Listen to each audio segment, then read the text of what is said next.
सर्वात प्रथम तर याची संपूर्ण माहिती मला नाही.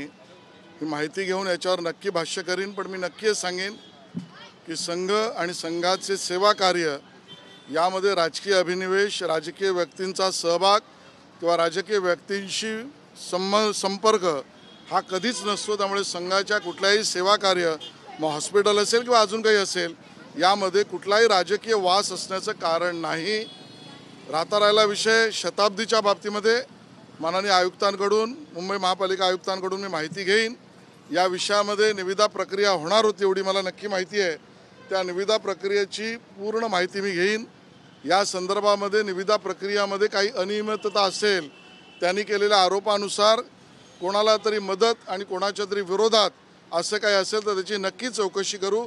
माननीय मुख्यमंत्री महोदयांना त्याबद्दल मी अवगत करेन. संबंधित प्रकरणाचं नीट बघितलं तर त्याच म्हणजे ज्या व्यक्तींबद्दल आरोप होत आहेत त्याच पक्षाचे राणा जगजितसिंग पाटील, म्हणजे भाजपचे राणा जगजितसिंग पाटील यांच्याशी देखील ते संबंधित सगळं प्रकरण आहे, म्हणून कुठेतरी दुजाभाव होतोय असं देखील त्यांचं म्हणणं आहे. मला याची संपूर्ण माहिती घ्यावी लागेल. आयुक्तांशी मी बोलीन. निविदा या विषयातली निघणार होती एवढं मला नक्की माहिती आहे. त्या निविदेमध्ये काही नियमितता, अनियमितता, कोणाला मदत, कोणाच्या विरोधात असं काही प्रकरण आहे का याची संपूर्ण माहिती घेऊन माननीय मुख्यमंत्र्यांना मी अवगत करेन. संघासंदर्भात आता एक बैठक पार पडलेली आहे. नेमका बैठकीचा आशय होता, काय चर्चा झाली? नाही, आमच्या संघ परिवाराच्या ठरलेल्या नियोजित बैठका असतात. हे वर्ष संघ शताब्दीचं वर्ष आहे. विविध स्तरावर, विविध संघटनातील, विविध परिवारातील प्रमुख कार्यकर्ते एकत्र येऊन स्वयंसेवक म्हणून संघ शताब्दी वर्षाच्या उपक्रमामध्ये सहभागिता देतात.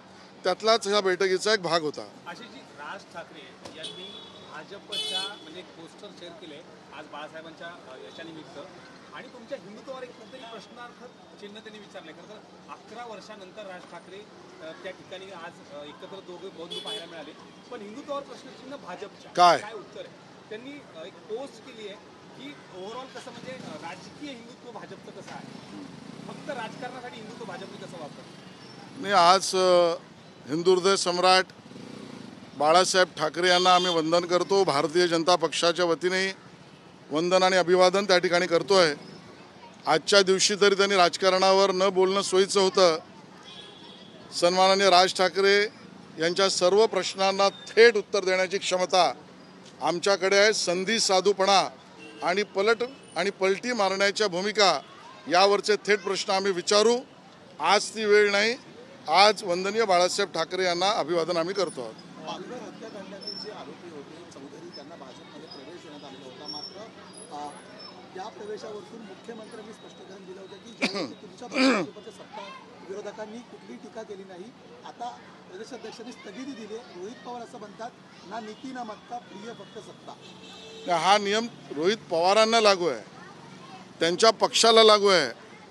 ना विचारधारा ना स्वयं चलने की धारा, ही रोहित पवार या तुमच्या पक्षाची अवस्था आहे. माननीय आमचे प्रदेश अध्यक्ष रवींद्र चव्हाण यांनी स्थगिती दिली आहे किंवा माननीय देवेंद्रजींनी भूमिका मांडली आहे, त्यापेक्षा वेगळं मी मत मांडावं असं काही नाही. अशी अजून एक याला लागूनच प्रश्न आहे की भाजपची राज्यातली वाढती ताकद बघता आता काही वेगळ्या युतीची समीकरणं काही ठिकाणी दिसायला लागली आहेत. खास करून सिंधुदुर्गामध्ये ठाकरे आणि शिंदे एकत्र पाहायला मिळतात. चाकणमध्ये देखील असंच आहे.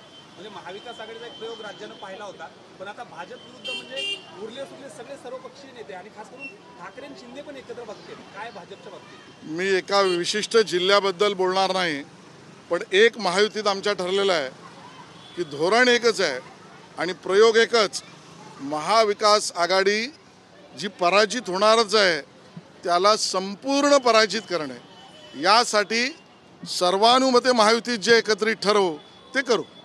सिंधुदुर्गामध्ये नितेश राणेंना पराभूत करण्यासाठी ठाकरेंच्या उमेदवाराला शिंदे गटाकडून आता पाठिंबा देण्यात आलेला आहे. आणि इतकंच होतं, शिंदे गटाचे नेते सुद्धा अर्ज भरताना ठाकरे गटाच्या उमेदवाराचा अर्ज भरताना माननीय प्रदेश अध्यक्ष रवींद्र चव्हाण साहेब यात निर्णय करतील, निर्देश देतील आणि ते प्रतिक्रिया आणि भूमिका मांडतील. तीच आमची भूमिका राहील. काँग्रेसने मुंबईमध्ये स्वबळाचा नारा दिलेला आहे. उद्धव ठाकरेंनी असं म्हटलं की त्यांना त्यांचा अधिकार घेण्याचा अधिकार आहे, त्यांना निर्णय घेण्याचा अधिकार आहे. त्यामुळे कुठेतरी मनसेसोबत येत असल्यामुळे ही महाविकास आघाडीमध्ये मुंबईत नाही, दोन गोष्टी आहेत. एकतर जे स्वबळ असं म्हणतायत त्या काँग्रेसला बळ कुठे आहे, आणि त्यामुळे स्वबळ बोलण्याआधी प्राथमिक अट ही असते की स्वतःचं बळ लागतं. काँग्रेसला स्वतःचं बळही नाही आणि आता आम्हाला असं वाटतं काही दिवसांनंतर उद्धवजी हे बोलतील की मी महाविकास आघाडीत सडलो.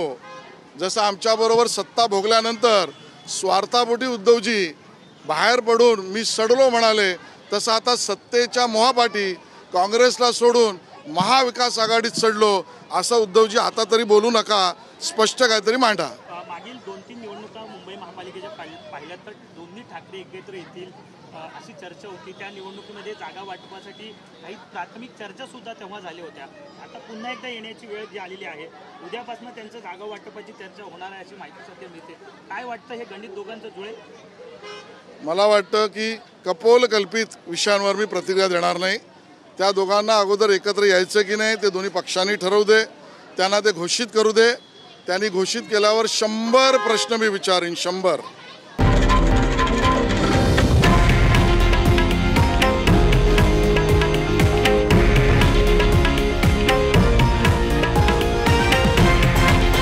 हे आहे देशातील नंबर 1 न्यूज नेटवर्क आणि आपण पाहत आहात TV9 मराठी, एकमेव.